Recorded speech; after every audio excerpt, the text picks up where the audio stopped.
Hello, I'm Dr. Leonard Matheson. Today we're going to be talking about values-based goaling, a method I developed to help clarify core values and make a deep commitment to your purpose in life. This is going to be a necessarily brief introduction to values-based goaling. It's a huge topic that we'll go ahead and get into right now, but there's much more beyond this video that we'll need to explore. Before we get into what it is and how it works, why do we do values-based goaling? We do values-based goaling to embrace a personal, God-honoring purpose that's greater than ourselves. The benefits of having a personal, God-honoring purpose cannot be overstated. They're tremendous. They include higher quality of life, better health, and much greater longevity. Values-based goaling will be especially useful for clients whose CPA quality of life score is 5.5 and above. Those folks are ready to go ahead and get into values-based goaling to really focus on a God-honoring purpose greater than themselves. What is values-based goaling? The formal definition is that it's a collaborative, person-centered method to identify goals that reflect the person's values and provide opportunities for understanding, direction, and correction. It's collaborative in that it requires two people, a scribe and a goaler.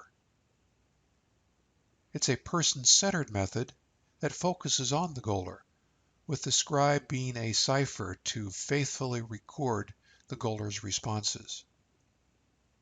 And the focus of their interaction is to identify goals that reflect the person's values and provide opportunities to the person to develop understanding, take direction, and have the opportunity to make corrections. Overall, goaling facilitates access to the person's core values, and that's the crux of the value of goaling itself. Now, from the outside, goaling appears to be very simple. It's based on one simple question and one unusual procedure. The question is, what do you want most out of life? Asked by the scribe, who then listens and carefully records the goaler's responses. The process that follows eventuates in a reversed prioritized list of positive goal statements. Let's take a look at why this process is so powerful. Now, I developed goaling in the early 1970s before we really had more than a rudimentary understanding of how the brain worked. But it turns out that goaling has a very strong basis in our neurobiology. We were designed to be goal-oriented, and we benefit from having the right goals, goals that reflect our core values.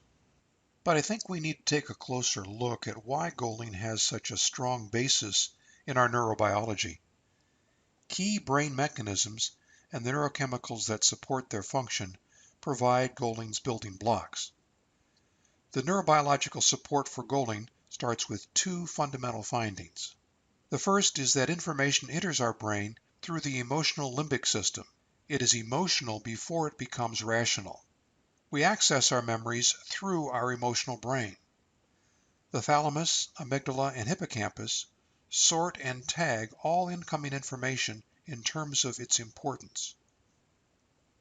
At least 20 milliseconds before we become aware of information coming in, it has already been registered in our emotional brain. If it has a strong emotional tag, what we call emotional salience, it is more likely to be noticed and retained.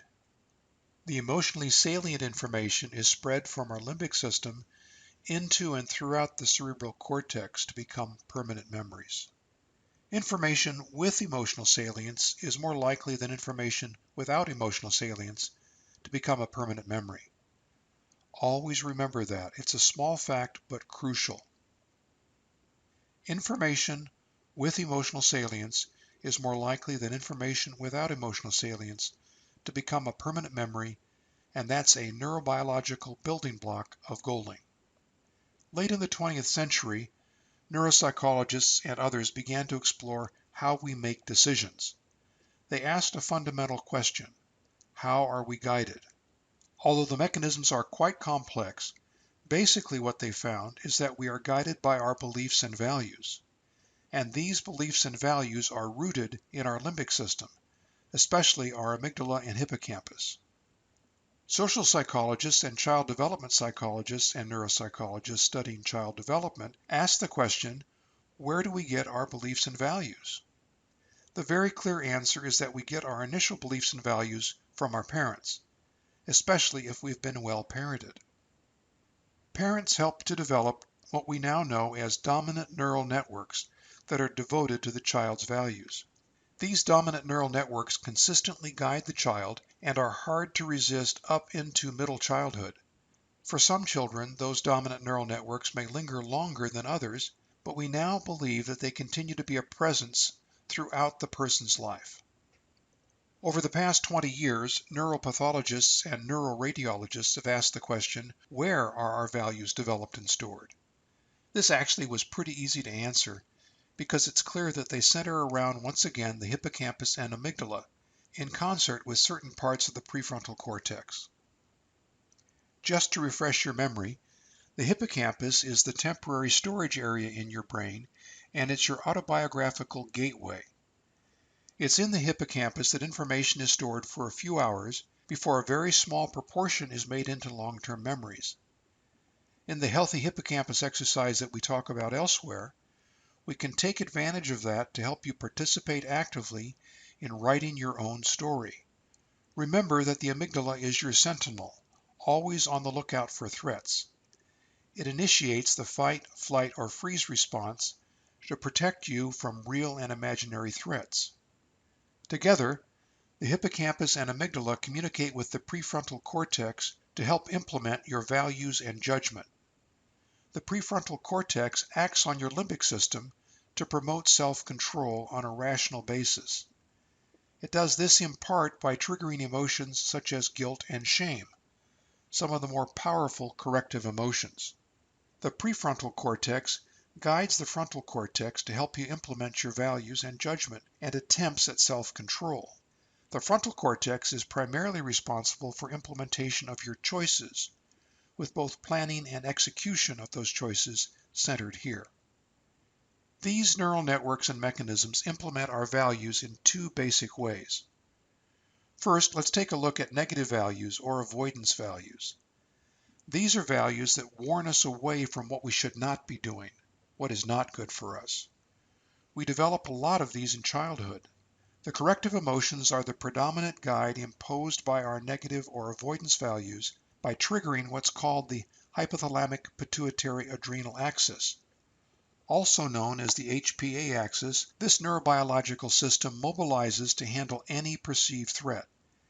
It's actually triggered by the amygdala in concert with the hippocampus before the rational cerebral cortex becomes aware that there is a threat. The hypothalamus releases a neurochemical into the nearby pituitary gland that sends another chemical into the bloodstream.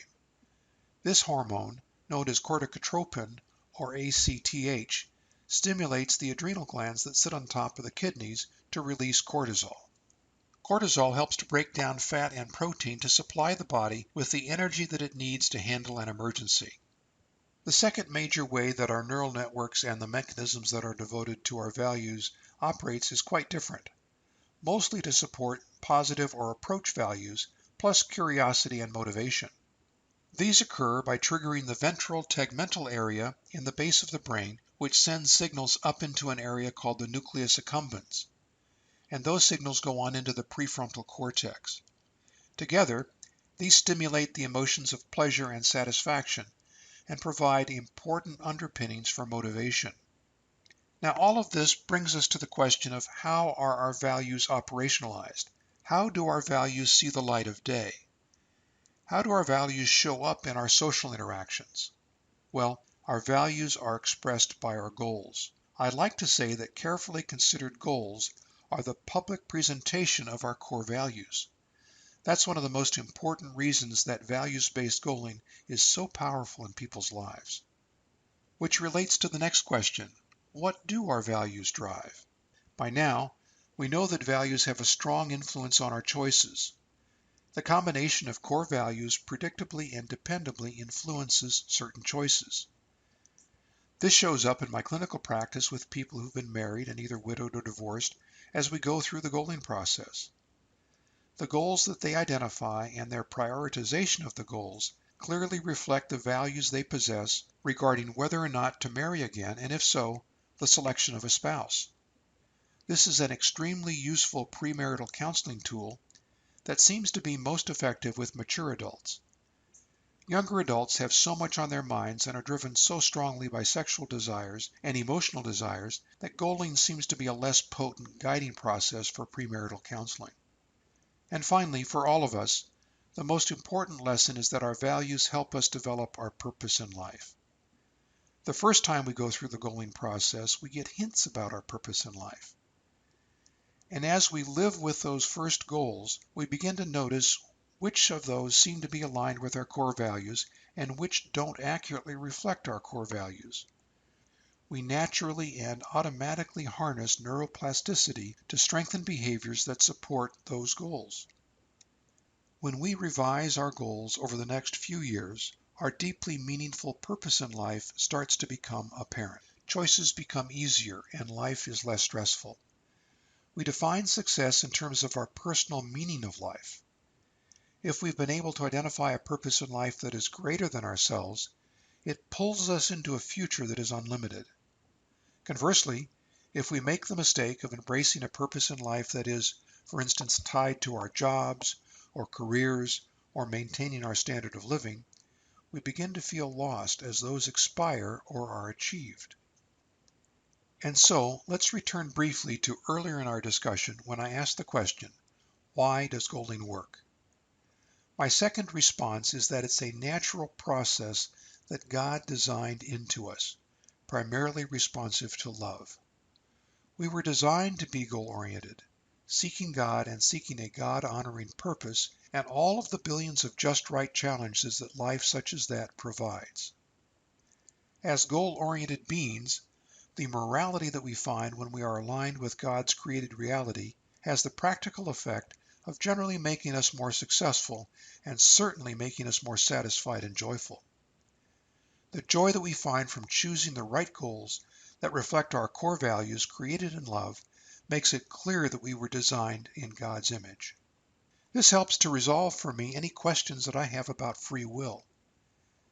I believe that God wants us to exercise our free will to love God and each other in all the creative and wonderful ways that are available to us. The goals that we select that come from that exercise of free will and the implementation of those goals in a world that has other people living and loving with us crafts the core values that strongly reflect the love of God. And so let me summarize. Goaling uncovers and organizes core values. Personal purpose that's deeply meaningful to us emerges from our core values. Pursuing that deeply meaningful purpose with meaningful goals and just right challenges harnesses our neuroplasticity. And so, wrapping up, I want to give you these helpful resources. First, if you haven't read my book, Your Faithful Brain, Designed for So Much More, that gives you very useful background to this whole process. Secondly, subscribe to this YouTube channel, Faithful Brain Counseling. We've got a lot of resources here. I already mentioned the CPA. You can take a look at that. And then finally, I want to offer you an opportunity to have a free Faithful Brain Counselor listing. Get in touch with us at faithfulbrain.com to find out more about that. Thanks for listening. Take care now.